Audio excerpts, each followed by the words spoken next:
మన Chiranjeevi vascular and multi speciality hospital దేశంలోనే best vascular and endovascular facilities and all multi speciality care.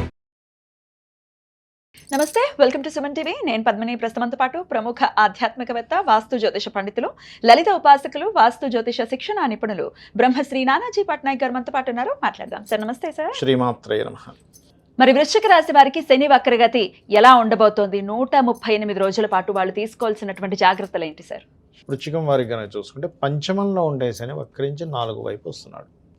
So దీనివల్ల ఏమిటంటే విదేశాల్లో ఇప్పుడు ఎందుకంటే 4వ స్థానంలో రాహు ఉన్నాడు కాబట్టి విదేశాలలో ఏదైతే అక్కడ సెటిల్ అవ్వాలి, గ్రీన్ కార్డ్ హోల్డర్స్ అవ్వాలి, అక్కడ చదువుకోవాలి, అక్కడ ఒక స్థిరమైనటువంటి నివాసం ఏర్పరచుకోవాలి అని ప్రయత్నం చేసేటువంటి వారికి ఇది ఒక శుభ సమయంగా చెప్పుకోవచ్చు.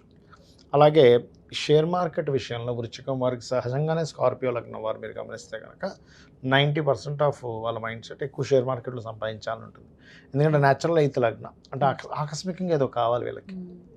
అండ్ కాంపిటీషన్ లక్షణాలు ఎక్కువగా ఉంటాయి, ఎక్కువ కష్టపడగలుగుతారు, కూడా సీక్రెట్గా ఉండగలుగుతారు, గుప్తంగా ఉండగలుగుతారు, గుమ్మనంగా ఉండగలుగుతారు. వీళ్ళకి ఏంటంటే 2587 కాంబినేషన్ అంటే గురువు బుధుడు. ఇది ఇలా ఉన్నప్పుడు కర్మకారక ప్లానెట్ వెళ్ళి ఎప్పుడైతే షేర్ మార్కెట్ స్థానంలోకి వెళ్ళి కూర్చుందో, అక్కడ వక్రించిందో, ఇంకేదో చేయాలి, ఇంకా డిఫరెంట్గా ఏదో చేద్దామని ఆలోచన ఇస్తుంటుంది. వక్రించిన పంచమం కదా, అందుకని కొంచెం నన్ను అడిగితే అసలు ఆగస్ట్ ఎండింగ్ వరకు షేర్ మార్కెట్ జోలికి వెళ్ళొద్దని చెప్తాను వీరికి. ఎందుకంటే నీచంలో 11లో నీచంట శుక్రుడు, ఆయన 7th and 12th లాడు కాబట్టి ఏంటి, 1 షేర్ మార్కెట్ జోలికి వెళ్ళకూడదు, 2 వివాహ సంబంధించిన నిర్ణయాలు ఆగస్ట్ ఎండింగ్ వరకు తీసుకోకూడదు, ఇన్వెస్ట్మెంట్స్ ఏవి చేయకూడదు అనేటువంటి చాలా స్పష్టంగా చూపిస్తుంది.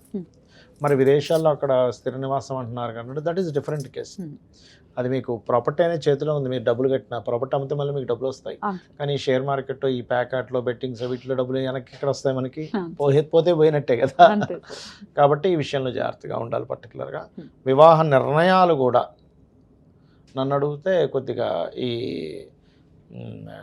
సప్తమ స్థానము అంటే ఈ సప్తమము 12వ అధిపతి నీచబడుతున్నాడు కాబట్టి ఈ విషయంలో జాగ్రత్తగా ఉండాలి. కొన్నాళ్ళ తర్వాత డెసిషన్ తీసుకుంటే ఆగస్టు తర్వాత డెసిషన్స్ తీసుకోవడం చాలా మంచిది చెప్పాలంటే వీరికి. ఎందుకంటే డెసిషన్ స్థానంలో ఉండే గ్రహం వక్రించింది కదా, పంచమం ఈజ్ ఆలోచన కదా, రాంగ్ డెసిషన్స్ అవుతాయి. చూసుకొని అంటే వీళ్ళొక్క నిర్ణయమే కాకుండా వీళ్ళ జీవిత భాగస్వామి, ఇంట్లో వాళ్ళు పెద్దవాళ్ళని అడిగి డెసిషన్ తీసుకోవడం మంచిది వక్రించినందుకు. అదేవిధంగా సంతానాన్ని కూడా విదేశాలకు పంపించడానికి అనుకూలంగా ఉంటుంది చెప్పాలంటే చదువులకి. అది ఆరోగ్యం అంటే కొంచెం వీళ్ళకి స్కిన్ రిలేటెడ్ ఇష్యూస్ ఒకటి వస్తుంటాయండి, అది కొద్దిగా చూసుకోవాలి. స్కిన్ ఇష్యూస్ ఎందుకంటే ఈ లగ్న షష్టమాధిపతి కుజుడు వెళ్ళి బుధరాశుల్లో వెళ్ళి కూర్చుంటున్నాడు. 1 and 6th lord, 6th house is disease కదా. అట్లాగే వీళ్ళకి పూర్వజన్మ కర్మకారక కూడా బుధుడు అవుతాడు. బుధరాశుల్లో శుక్రుడు ఉంటున్నాడు. సో ఎప్పుడైతే ఒక స్థానంలో శుక్రుడు నీచబడి ఇంకో స్థానంలో కూర్చుంటున్నాడో స్కిన్ మీద పడుతుంది ఎఫెక్ట్. అది skin rashes, skin issues, nerve related issues, నరాలు లాగడం, వెన్నుముక్క ప్రదేశంలో కొంచెం ఇట్లాంటివి కొంచెం వస్తూ ఉంటాయి, చూసుకోవాలి. మరి సాఫీగా వెళ్ళాలి 138 రోజులు అనుకుంటే కనుక శనికి సంబంధించి ఎటువంటి పరిహారాలు చేసుకోవాలో ఇప్పుడు తెలుసుకుందాం. ఫస్ట్ ఆఫ్ ఆల్ ఏంటంటే పరిహారము అనేటువంటిది ఏంటంటే ఎప్పుడు కూడా శనికి సంబంధించినటువంటిది నువ్వులు దానంగా ఇవ్వడం.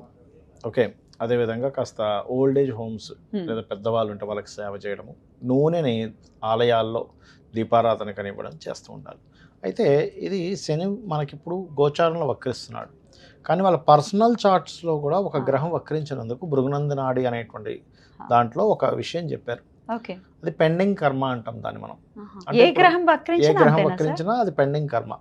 ఇప్పుడు శనే వక్రించాడు అనుకోండి, వీళ్ళు పాస్ట్ లైఫ్లో చేయాల్సిన వర్క్ చేయలేదు, అది వర్క్ చేయడానికి వచ్చారు ఒకటి. రెండవది వీళ్ళు ఉన్న ప్రదేశం నుంచి మారితే వీళ్ళ కెరీర్ బాగుంటుందని కూడా అర్థం. అయితే ఇట్స్ డిపెండ్ ఆన్ శని. ఇప్పుడు వాళ్ళ పర్సనల్ చార్ట్లో పలానా దగ్గర వక్రించారు, ఆ వెనక రాశి నుంచి 159లో ఏ గ్రహాలు ఉన్నాయో చూడాలి. దాన్ని బట్టి వాళ్ళు ప్లేస్ మారడం వల్ల అభివృద్ధి ఉంటుందా ఉండదా అనేది తెలుస్తుంది. ఇంకోటి ఏంటి, డ్యూయల్ సైన్ వైపు వెళ్తుంటే రెండు జాబ్స్ చేస్తారని అట్లా చెప్పొచ్చు. ఎందుకంటే కర్మ 2 ప్లేసెస్కి ఆక్యుపై చేస్తున్నాడు కదా అట్లా. అదేవిధంగా జీవుడు వక్రించాడు అనుకోండి, వీళ్ళు ధర్మకార్యాలు కొన్ని పెండింగ్ ఉన్నాయి పూర్వజన్మల్లో. అంటే గురువు ధర్మకార్యాలు, జ్ఞాన సంబంధించినవి, లేకపోతే కొంతమంది చూడండి గుళ్ళు కట్టిస్తూ ఉంటారు, తీర్థయాత్రలకు వెళ్తూ ఉంటారు, దేవత వాటి దగ్గరికి అక్కడ సేవలు చేస్తూ ఉంటారు. ఇప్పుడు కొంతమంది పూజారులు ఉన్నారు, లేకపోతే వీళ్ళు ఉన్నారు దేవతా సంబంధించిన అదే టెంపుల్స్లో. వాళ్ళందరూ కూడా పాస్ట్ లైఫ్లో కొంత కర్మ బ్యాలెన్స్ ఉంది వారికి, లేకపోతే అంత ఈజీగా రాదు అది. అంతే కదా సార్. అదేవిధంగా కొంత ఉపాసనలు చేసేవారు, అవన్నీ కూడా జూపిటర్ వక్రించినందుకు వాళ్ళు చేస్తే క్లియర్ అవుతుంది అర్థం. అలాగే మెర్క్యూరీ రిట్రో అనుకోండి, వీళ్ళు నాలెడ్జ్ షేరింగ్ చేయాలి, నాలెడ్జ్ షేర్ చేస్తేనే వీళ్ళకి ఈ జన్మ క్లియర్ అవుతుంది, అదర్వైజ్ అవ్వదు. మీరు గమనించవచ్చు, ఇవి చేస్తూ ఉంటే వీళ్ళ లైఫ్లో అభివృద్ధి కూడా ఉంటుంది. అంటే వీళ్ళు అరువు పెరగకుండా వర్క్ చేస్తున్నారు శని వక్రగతి వాళ్ళకి బాగుంటుంది లైఫ్. అదేవిధంగా దేవతా క్షేత్రాలు వెళ్ళడం చేస్తున్నారు, వీళ్ళ లైఫ్ అక్కడ నుంచి స్టార్ట్ అవుతుంది బాగుండడం అనేది. నాలెడ్జ్ ఎంత షేర్ చేస్తూ ఉంటే ప్లస్ అవుతూ ఉంటాడు. ఎందుకంటే కుజుడైతే భూములకు సంబంధించింది, అన్నదమ్ములకు సంబంధించింది అమ్మ. అంటే ఇప్పుడు కొన్నిసార్లు భూముల్ని వదిలేయాల్సి వస్తుంది, వదిలేయాలి వదిలేసారు. అంటే వక్రించి కేతువుతో కనెక్ట్ అవుతే ఖచ్చితంగా వదిలేయాలి. వక్రించి శుభగ్రహంతో కనెక్ట్ అయితే ఏంటంటే వాళ్ళు వేరే ప్రదేశానికి వెళ్ళడం ద్వారా భూములు సంపాదిస్తారు. 100 ప్లేసులు సంపాదించలేరు, మీరు ప్లేస్ మారండి, అక్కడ మీరు బీభత్సంగా భూములు సంపాదిస్తారని చెప్పొచ్చు. అలా అలాగే శుక్రుడు అనుకోండి, వీళ్ళకి జనరల్గా ఏమవుతుంది అంటే ఎవరికైనా శుక్రుడు వక్రించాడు అంటే వివాహం విషయంలో సంబంధాలు చూసేటప్పుడు దగ్గర దాకా వచ్చి మిస్ అవ్వడం ఖచ్చితంగా జరుగుతుంది. అందులో పర్టికులర్గా 7th హౌస్లో కనుక శుక్రుడు వక్రిస్తే ఇంకా ఖచ్చితంగా జరుగుతుంది. 7th హౌస్లో ఏదైనా గ్రహం వక్రిస్తే వాళ్ళకి సంబంధం ఓకే అనేట్టు ఓకే వెనక్కి వెళ్ళడం జరుగుతూ ఉంటాయి. అదొక రకంగా దోషం పోయినట్టు అలా జరిగిందంటే వివాహానికి ముందు. అలాగే వీళ్ళకి లగ్జరీ ఫైనాన్స్ సంపాదన లగ్జరీ అంతా కూడా వేరే ప్రదేశానికి వెళ్ళడం వల్ల బాగుంటుందని కూడా చెప్పొచ్చు. అయితే ఇక్కడ ఏంటంటే అది స్త్రీ జాతకం అనుకోండి, ఇంకా ఖచ్చితంగా స్త్రీమూర్తికి మార్పు వల్ల బాగుంటుందని చెప్పాలి. కాకపోతే ఇక్కడ ఏంటంటే ఎప్పుడైనా ఏదైనా గ్రహం వక్రించినప్పుడు, ఉదాహరణకి ఇప్పుడు వృషభంలో ఉండి శని వక్రించాడు, అప్పుడు నీచం వైపు వెళ్తుంది. అదే వృశ్చికంలో ఉండి వక్రించాడు, ఉచ్చం వైపు వెళ్తుంది. అంటే అది ఏ స్థానంలోకి వెళ్తుంది ఈజ్ మోస్ట్ ఇంపార్టెంట్. అంటే అది ఉచ్చమా నీచమా, ఫ్రెండ్లీ సైన్లోకి వెళ్తుందా, ఎనిమీ సైన్లోకి వెళ్తుందా, న్యూట్రల్గా ఉండే సైన్లోకి వెళ్తుందా ఈజ్ మోస్ట్ ఇంపార్టెంట్.